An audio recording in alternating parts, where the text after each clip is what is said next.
Recent గా ఒక gym trainer అనమాట, మాకు తెలిసిన వాళ్ళ తాలూకా కుర్రోడు అనమాట. ఆ ఫిజిక్ చూస్తే 6 feet ఉన్నాడు.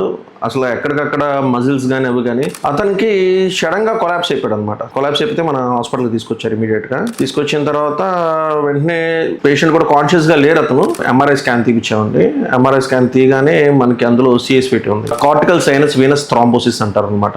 ఇది యూజువల్లీ బాగా డిహైడ్రేటెడ్ పేషెంట్స్ లోను, ప్లస్ ఆల్కహాల్ అబ్యూస్ బాగా చేసిన వాళ్ళను, సమ్మర్ లో కొంచెం బాగా బయట ఫిజికల్ స్ట్రెస్ పడిన వాళ్ళకి యూజువల్ గా మేము సస్పెక్ట్ చేస్తాం. అదేవిధంగా ఫిమేల్స్ లో కూడా ఎక్కువ కాంట్రాసెప్టివ్స్ ఇవన్నీ యూజ్ చేసే ఫిమేల్స్ లో కూడా మనం యూజువల్ గా ఇది చూస్తుంటాం అనమాట, సిఎస్విటి అనే కండిషన్. సో ఇది ఎందుకు చెప్తున్నానంటే, చాలా మంది అంటే నాట్ ఓన్లీ జిమ్ ట్రైనర్స్ ఇప్పుడు రీసెంట్ గా హెల్త్ అవేర్నెస్ వల్ల ఏంటంటే ఎక్కువ ఫిజికల్ ఎగ్జర్షన్స్ కి వాళ్ళు చేస్తున్నారు. అంటే వితౌట్ ఎనీ రెగ్యులేషన్స్ వాళ్ళు చేయడం అనేది స్టార్ట్ చేస్తున్నారు. ఈ కుర్రాడు నేను హిస్టరీ ప్రాపర్ గా తీసుకుంటే బాడీ బిల్డింగ్ లో కూడా ఇతను ఏదో ఛాంపియన్షిప్ దేనికి వెళ్తున్నాను, దానివల్ల నేను కొంచెం మజిల్స్ అవన్నీ కూడా నాకు కంప్లీట్ గా అవి కనిపించాలి అన్నప్పుడు కొంచెం డిహైడ్రేట్ అవుతారంట. బాగా వాటర్ అనేది ఎక్కువ తీసుకోకుండా ఎక్కువ మజిల్ మీద ప్రెషర్ పెట్టడం అన్ని చేయడం అనేది చేస్తారంట. ఆ రకంగా ఆయన చేయటం వల్ల హీ డెవలప్డ్ దట్ సిఎస్విటి. సిఎస్విటి అంటే వీనస్ థ్రాంబోసిస్ అనమాట. మనకంటే ఇప్పుడు మెదడుకి మంచి రక్తం అనేది మనకి హార్ట్ నుంచి సప్లై అవుతుంది. అదే విధంగా చెడు రక్తం అనేది మళ్ళీ బ్యాక్ మనకి హార్ట్ రావాలి, అది ప్యూరిఫికేషన్ కోసం. అలా చెడు రక్తనాళాలు